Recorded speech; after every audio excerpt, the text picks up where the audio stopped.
आणि आता पाहूया लोकसभा निवडणुकीचा विशेष कार्यक्रम छोटा पुढारी अकोल्यातून। आजोबा नमस्कार। नमस्कार। काय चाललंय? बरं झालं। आंबेडकर का? नमस्कार। काय लपडा? मतदान पाहू आता कोणाला करायचं। हो नमस्कार। गाडीवाले जाणार गेले जरा। आता काय इलेक्शन झाल्यावर समजणार कुठला नेता निवडून येईल। हो नमस्कार। नाही बरं चाल जरा आजोबांना बोलायचं नाही। मला तर काहीच माहित नाही वा सध्या। मी दवाखान्यातून आले राजकारण काय दवाखान्यातून आले जरा पुढे जाऊन घे। बीजेपी सरकार बद्दल खुश आहेत का? अरे एक नंबर। कोण येईल इथं? इथं अनुप धोत्रे। या गावचा विकास झालाय का नाही? विकास तर खोळंबलेलाच आहे। तुम्हाला तुमच्या समोरच आहे विकास। समाजही जबाबदार आहे आणि जनता पण जबाबदार आहे आणि सरकार पण। विकास झालाय का मतदारसंघाचा? आता काही झाला ना। कामं झालेत का? कामं नाही झाले तरी बीजेपीला पाहून देणार। कामं नाही झाले मग कसं मतदान करायचं? हो मतदान तर होणारच आहे। काय कोण येईल इथं? हे नाही सांगू शकतो। का बरं? मला माहितीच नाही कोणी आम्ही तर मतदानच देणार नाही। का बरं? कुठलीच सरकार कामाची नाही। मग कोणाला मतदान करणार? नाही निषेध आहे मतदान देणारच नाही। निषेध आहे पण संविधानाने अधिकार दिलाय ना राव। दिला संविधान अधिकार पण त्याची लायकीचे लोक नाही ना। हो कुठं झालंय भावा? आपल्या ऑफिसवर या निवडणुकीत इकडे बीजेपीचा बीजेपीचे 100%। बर आजचे दिन आले का? आजचे दिन चालूच आहे ना। बर सुरूच आहे चांगलेच दिवस आहे। चांगले दिवस आहे का? कोण राखणार कौली काढा? अभय दादा। आणि कुकरची शिट्टी वाजणार आहे। नक्की वाजेल का? 100% कुकरची शिट्टी वाजन। नमस्कार। याच्याकडे बोट नाही दाखवायचं। बोला काय म्हणते? काय वाटतं कोण येईल इथं उमेदवार? उमेदवार भाजपचं आहे ना। आपके बार 400 पार नाही होणार। 400 40 जण झाले तर भरपूर आहे। पडल नाही डिपॉझिट जप्त होतील। नमस्कार। नमस्कार। कुठं चालले? आता बिन्नर। बर कुठला मतदारसंघ आहे आपला? मूर्तीच्या बर काय वाटतं कुठला उमेदवार विजय होईल? काही सांगता नाही असं राव। बीजेपी सरकार बद्दल खुश आहेत का? खुश आहे। खुश आहे। बीजेपी सरकारने नोकऱ्या नाही दिल्या काय वाटतं तुम्हाला? ते आता आपापलं नशीब। बर तुमचा धंदा पाणी का चाललाय? मस्त बरोबर मस्त ना?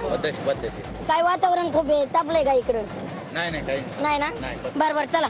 अनुप धोत्रे युवा खासदार होतील ते। आजोबा काय म्हणताय? प्रकाश आंबेडकर निवडून शिट्टी वाजणार का? शिट्टी वाजणार काय वाटतं तुम्हाला एकंदरीत? नाही तुम्ही बोला। तुम्हाला नाही बरं चला ह्याच्या पैसे त्याच्या पैसे ना करू। तुम्ही बोलणार आहेत? हा चल बोला काय म्हणणं आहे तुमचं? कोण येईल इथं उमेदवार? अनुप धोत्रे। बीजेपीलाच देणार आम्ही। देणार का? 100% येणार आहे। बीजेपी पक्ष राहिला नाही बर. तो फक्त काँग्रेस में बीजेपी झाली। त्याचं नाव बदलणं पाहिजे। चुन के कौन आएगा? अपना वोट किधर है? इधर नहीं राजस्थान है। ठीक है चलो। शेतकऱ्याचं दुखणं या सरकारनं ऐकून नाही घेतलं। साधं निवेदन सुद्धा घेतलं नाही। लोकांना 5 लाखाचा विमा दिला बीजेपीनं। काय नाही दिलं बीजेपीनं? हे का सरकार आहे का? हे हुकुमशाही आहे। बर सरकार नाही आहे। बर. हे लोकशाही नाही आहे। विरोधकांचं असं म्हणणं आहे गॅस सिलेंडर दिला पण तो 1200ला नेऊन टाकला। 1200ला कसं?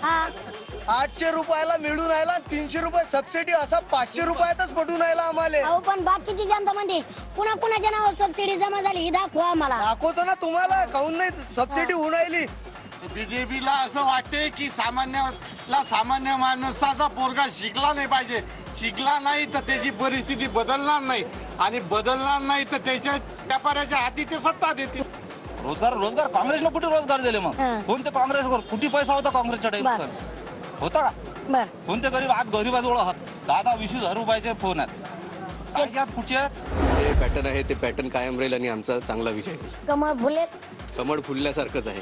जनता स्वतःला वंचित ठेवणार नाही एवढं मी सांगतो। बरं काँग्रेसची तर खूप मोठी एक ताकद पहिलेपासून आहे। त्याच्यात आता शिवसेना सोबत आलेली आहे। विरोधक म्हणतात अजून इथं जसा अकोल्याला विकास पाहिजे तसा विकास नाही, कंपनी आले नाही। जेथे ज्या जिनिंग फॅक्टरीज आहेत, नवीन 3 स्पिनिंग मिल ह्या 100 कोटीचे प्रोजेक्ट्स 3 आमच्या इथे नवीन चालू झालेले आहेत। असे अनेक गव्हर्नमेंटच्या योग्य पॉलिसीमुळे आज उद्योजक फॅक्टरीवाले हे अकोल्यामध्ये येऊन राहिले आहेत। पण माझ्या माहितीप्रमाणे 12 कोटी छोटे मोठे उद्योगधंदे अमुक तमुक होते, कामाला बिमाला होते, ते सगळे बंद झालेत। तुम्ही आता डोळ्यांनी पाहिलं शेतकऱ्यांच्या समस्या, शेतकरी बिलकुल खुश नाही आहे, कारण की त्याचं सोयाबीन आहे, कापूस आहे, त्याला भाव नाही आहे, मूलभूत आधार किमती नाही आहे. व्यापारी सुद्धा खुश नाही आहे. 370 ते 400च्या वर सीटा भारतीय जनता पार्टी महायुतीच्या येणार असं दिसत आहे.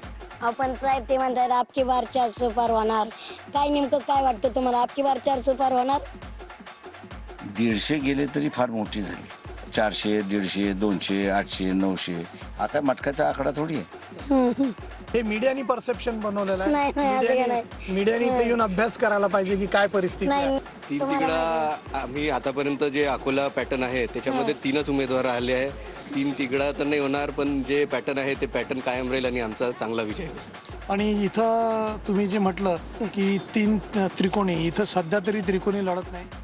जिन्न जे काय आहे कुकर, मला सांगा कुकरला कसा काय प्रतिसाद भेटतोय, नेमकं कुकरमध्ये शिजणार काय आहे, जनतेचा विकास काय आहे, पक्षाचं काय शिजणार आहे कुकरमध्ये आणखीन?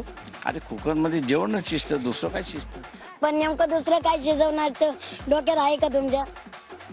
नाही, दुसरं काय शिजवण्याच्या डोक्यात अजून तरी नाहीये. आजची जी परिस्थिती आहे, मला असं वाटतं की आम्ही यावेळेस महाविकास आघाडी निश्चित निवडून येईल. माझा तर अंदाज असा आहे की विदर्भातल्या 11 पैकी 10 सीट्स ज्या महाविकास आघाडी किंवा एखाद्या वेळेस पूर्ण 11 सीट्स येतील अशी परिस्थिती आज निर्माण झालेली आहे.